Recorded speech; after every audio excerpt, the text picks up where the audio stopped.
ஒரு அழகான காட்டில் நாகக்குருவின்னு ஒரு ஆண்குருவி வாழ்ந்துக்கிட்டு வந்துச்சாமா. அந்த நாகக்குருவிக்கு வாணிங்கிற ஒரு குருவி மேலே ரொம்ப விருப்பம் இருந்துச்சாமா. அந்த நாகக்குருவியோ வாணி குருவிக்கிட்ட தன்னோட காதில் சொல்லிட்டு அதுக்கிட்ட சம்மதம் கேட்டுச்சான். வாணிக்குருவிக்கும் நாகக்குருவி மேலே ஒரு இஷ்டம் இருந்துச்சான். ரெண்டுங்களும் கல்யாணம் பண்ணிக்கிச்சுங்களாமா. நாகக்குருவிக்கும் வாணிக்குருவிக்கும் திருமணமாகி சில மாதங்களில் வாணிக்குருவியை ஒரு முட்டையிட்டுச்சாமா.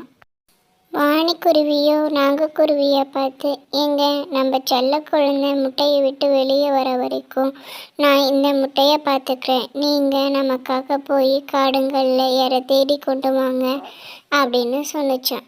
அதுக்கு நாகக்குருவியும் சரி நான் அப்படியே பண்ணுறேன் அப்படின்னு சொல்லிட்டு அது காடுகளில் போய் அலைஞ்சி திரிஞ்சு இற தேடிக்கிட்டு வருமாமா.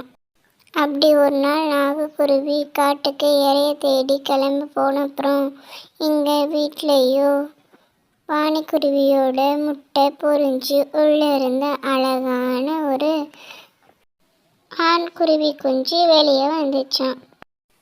இறைய தேட போயிட்டு திரும்பி வீட்டுக்கு வந்த நாகக்குருவிக்கோ இந்த சின்ன குருவி குஞ்சு பார்த்த உடனே ரொம்ப சந்தோஷமா. வாணிக்குருவியும் நாகக்குருவியும் ரொம்ப சந்தோஷப்பட்டாங்க. உடனே சரி நம்ம பையனுக்கு ஒரு பேர் வைக்கணும்னு சொல்லிட்டு துருவன்னு பெயர் வச்சாங்களாம்.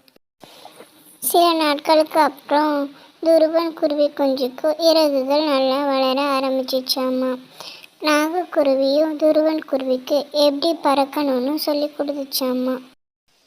தெரியாத இடத்துக்கு ரொம்ப தூரம் போகக்கூடாதுன்னு சொல்லி வச்சுருந்துச்சாமா. ஆனால் துருவன் குருவிக்கோ இந்த அழகான காட்டை பார்க்கணுன்னு சொல்லிட்டு ரொம்ப ஆசையாக இருந்துச்சாமா.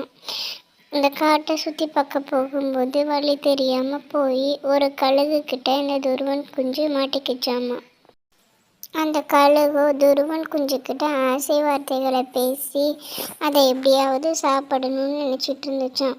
அப்போன்னு பார்த்து கரெக்டாக நாகக்குருவி அங்கே வந்துச்சாமா. அப்போதான் அந்த கழுகுக்கு தெரியுமா நாகக்குருவி முன்னொரு காலத்தில் அந்த கழுகுக்கு ரொம்ப உதவி பண்ணியிருந்துச்சு அப்படின்னு. கழுகு நாகக்குருவிக்கிட்ட உன் பையனா இவன் நல்ல வேலை சரியான நேரத்துக்கு வந்தேன், இல்லைன்னா நான் உன்னை சாப்பிட்ருப்பேன், சரி அவனை அழைச்சிட்டு வீட்டுக்கு போ, நல்லா புத்தி சொல்லி வை அப்படின்னு அனுப்பி வச்சிச்சான். நாகக்குருவியும் துருவன் குருவியை கூட்டிக்கிட்டு தன்னோட வீட்டுக்கு போச்சாமா. வாணிக்குருவியும் வீட்டில் 2 பேர் இன்னும் திரும்பாததை நினச்சி ரொம்ப வருந்திக்கிட்டு இருந்துச்சான். அந்த நேரம் பார்த்து நாகக்குருவி துருவன் குருவியை கூட்டிக்கிட்டு தன்னோட வீட்டுக்கு வந்துச்சாமா.